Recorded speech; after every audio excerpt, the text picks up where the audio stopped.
Good afternoon. Good afternoon. Welcome to a special edition of Kidney Disease Education Moment. I am your host, Steve Belcher. Thanks for joining us. We decided to do a special edition of Kidney Disease Education Moment in light of the weather conditions. Our interview with Rosemary Atanga of the Atanga Kidney Foundation will be broadcast either later today or tomorrow. So we ask you to tune in. We will let you know when that interview show will air. So today's topic, I wanted to touch on stenosis because many warriors have a AV fistula or graft. And with these type of access, there are complications. One is something called stenosis. Now, the term stenosis is defined as a tightening or narrowing in the diameter of a lumen or opening. For example, the aortic and mitral valves inside the heart can be stenosed. A stenosis can also develop inside a hemodialysis vascular access. This education moment will explain access stenosis and give specific examples of difficulties it may create. So just go here.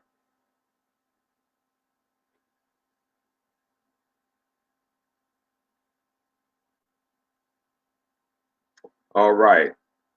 So suppose you are watering your garden and accidentally step on the hose. Inside the hose, water pressure before the obstacle, your foot, will be increasing while the water pressure flow after your foot will be decreasing. The same happens inside a vascular access when a stenosis or narrowing forms within a small portion of it.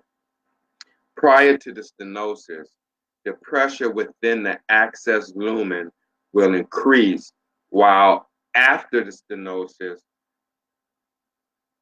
both the flow of blood and this pressure will decrease.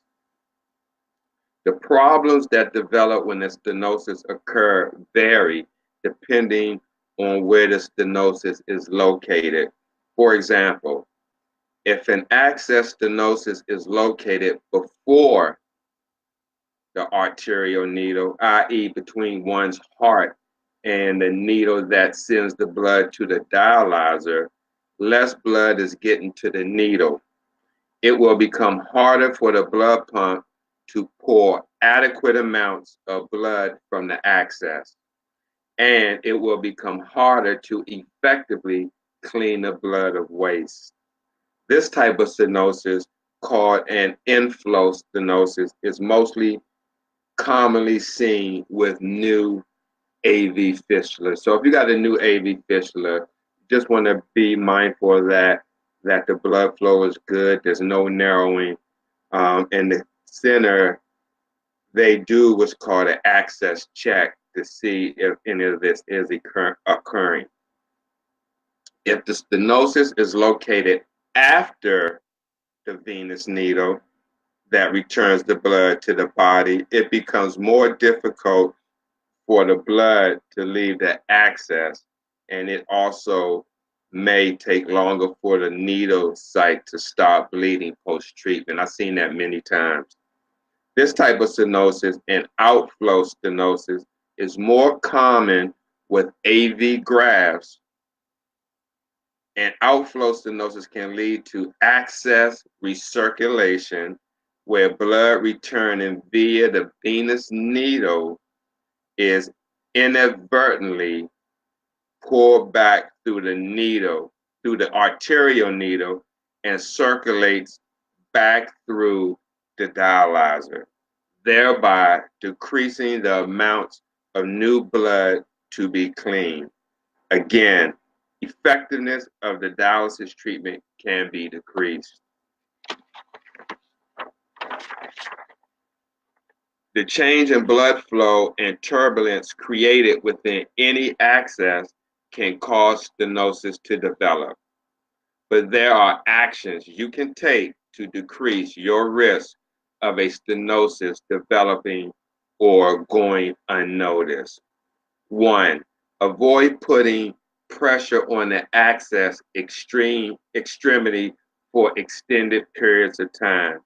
Avoid sleeping on your access extremity, wearing tight jewelry, or carrying the strap of a heavy handbag on your access extremity. Every day, feel your access top to bottom for any changes. The thrill, which is the buzz or vibration created by the blood flow within the access, should be continuous. If you don't feel anything, call the unit, call your surgeon, let them know your access has stopped working.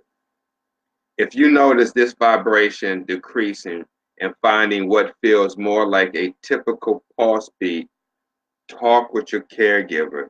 This may indicate a stenosis is developing. Stenosis are treated by interventional radiologists who place a wire into the vein and then balloon open the affected area. So, one, if you have an access, either an AV fistula or a graft, do not carry any heavy objects on that extremity where the access is located. Do not wear any tight jewelry on that extremity. Do not lift any heavy objects with that extremity. And always before dialysis, wash your access soap and water to prevent and reduce infection control. We thank you for tuning in to this kidney disease education moment. The topic was, what is a stenosis? We hope you go back and look at this and share with your fellow kidney warriors. Thanks again for tuning in. Stay tuned for another episode this Friday. Not sure what the topic is, but it will be a good topic. Till then, take care and God bless.